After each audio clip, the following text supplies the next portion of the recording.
If you've ever had this feeling that something was terribly wrong with the world that we live in, but you couldn't figure out just what it was, then you've come to the right place.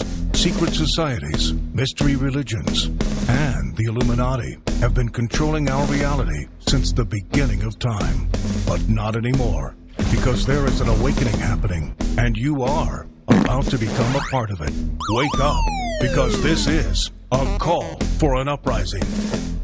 This is a call for an uprising. Welcome to today's show. I wanted to do this video. It's an important video.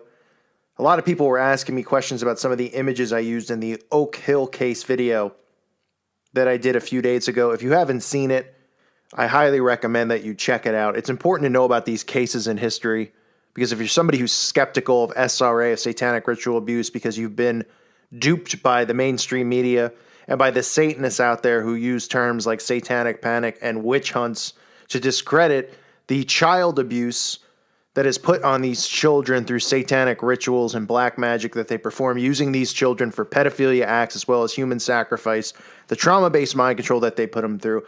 If you're somebody who's skeptical, I recommend watching these videos on McMartin. Many of my first videos, I have many videos documenting these cases, these trials, these events that have occurred around the world involving the trafficking of children, how much money they make, how the CIA is involved in this. And it's stuff that people need to know because they can wake up from this nightmare that we're living in and thinking that this stuff doesn't go on when it does, and people need to be aware of it. Now, some people asked me about some of the pictures that were used in the video, and I wanted to do a separate video on that to talk about it because there was a book written called Don't Make Me Go Back, Mommy. It was a child's book about satanic ritual abuse. The book is really hard to find. I believe it's on Amazon. It's like $80 or $90. Now, I don't agree necessarily with how this book is done completely because it is a bit frightening. And if a child does read it or a parent reads it to the child, I'm assuming that the purpose of this book, which was apparently given to doctors, psychiatrists, and whatnot to, have the children read it so that they might open up and express what happened to them if they were victims of SRA.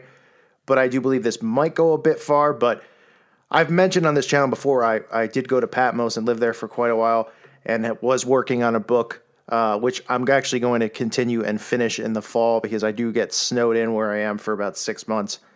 And I'll have the time to do it because I really won't be able to go anywhere. But I also think I might actually work on something geared towards children to help them open up or help parents be aware of this because they need to be aware of it. And since this book was discontinued, and, this article here, which you'll see, is from BuzzFeed, who makes a complete mockery of the book, saying that it's crazy and it's creepy and that, satanic ritual abuse isn't real. Of course they say that because BuzzFeed is the bottom of the barrel. You'll find hobos who are better writers than these people. And obviously their job is to discredit things like this, satanic ritual abuse, and, make it seem like it's not real. That's exactly what everyone in the media does. And, it's an absolute shame, but it needs to be exposed. And there needs to be books out there so parents can understand this, whether they find it. There's going to be people who laugh at it and think it's stupid. But you know what? It's important because there needs to be something to not just make parents aware, but make kids feel like they're okay opening up about it. So I might actually look into working on something in the fall as well because these kids need our help. They need to have a voice and they need to be, they need it to be known to them that it's okay to come out and talk about these things, and not to be afraid, despite what these low-life scumbag pieces of human trash do to them to make them fearful of ever telling anyone. So this book is called Don't Make Me Go Back, Mommy. I'll show you some of the pages, and you can take a look for yourself. It says, my teacher said the reason they lock the door is so we'll be safe inside. Oh, guess what, Mommy? I got married today. Okay, this is a common theme in satanic ritual abuse. They have these children think that they're marrying the devil. They put them through all types of bizarre ceremonies. This page also very disturbing. Mommy said, were you a good girl? Did you do everything they told you to do? Allison, speaking very softly, said, I was good. I obeyed. My teacher's nice, but I don't like the juice at school. They call it magic juice, but it tastes funny. And the teacher said, she may be pretty tired and go to sleep early. She played so hard today. Now you can see the rabbits in the cage and the child around the rabbits, which is creepy because we know they use these animals in these rituals that they perform. But keep in mind, magic juice, okay? A lot of these cases and these trials that happen involve them making children drink blood. They tell them that it's magic juice, that it's just juice. It's really blood of an animal or blood of a human or a baby that they forced these children to drink. It happened at McMartin. They talked about being taken into churches and having to drink blood, which they were told was juice. It happened at the Oak Hill case. It's happened at a lot of these cases. Here it says, doctor, she has terrible nightmares. She won't eat some foods, and she becomes upset when I ask her to wear certain clothes. Something's wrong. She even bit the dog this week.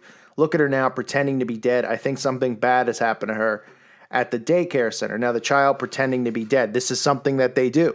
They make these children play dead and pretend to be dead. Sometimes they will actually put them in coffins, and inside the coffins, they'll put spiders and snakes and all types of just really freaky, disgusting things. But they'll make these children play dead in these rituals, and the children will obey. As the book goes on, we see Halloween, October 31st. Tonight, we will all go trick-or-treating together, and then we will have a special celebration in honor of Becky's birthday. We know what happens on Halloween. We know that they use this specific holiday specifically for blood sacrifice rituals of children.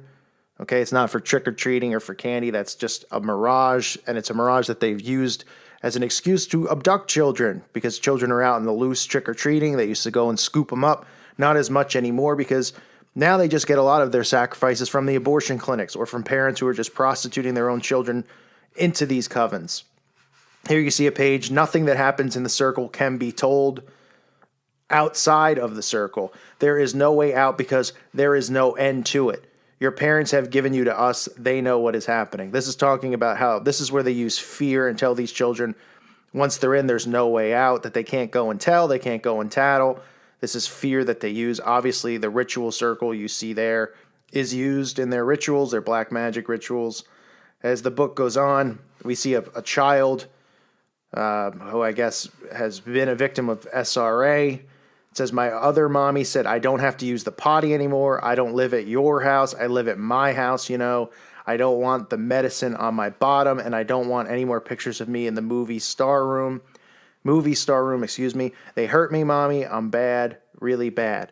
So this is how they victimize these kids into thinking that they're bad and abusing them as if they deserve to go through the punishment and the treatment that they go through. It's absolutely heartbreaking. I mean, it's even difficult just to sit through and read this. Here's a child, again, who is coded, using code here. It says, I don't want to take my clothes off for the doctor and walk around naked. He will give me bad shots, mommy. There will be more bad things happening. I want to go home. I already had the magic surgery.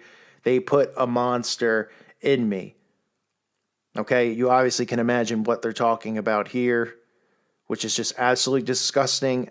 You know, I'm reading this for a reason. I want to make people aware, you know, that SRA is real. And these books that they had written, this company who had made this book, it was geared towards, you know, giving it to the therapist, to parents, you know, obviously hoping that if their children saw this book or read it, they can relate and would open up about it instead of being and living in so much fear and hiding it. But it's obviously just, it's extremely, extremely heartbreaking, you know, and disturbing to look at. Again, so we see how this book is coded. We see how they use these children in the satanic rituals. Halloween is involved. We see cages involved with animals. You'll notice that the child is holding up, you know, the rabbit. And then when the child's playing dead, the rabbit's playing dead next to him. Okay, this is all stuff that these children are put through.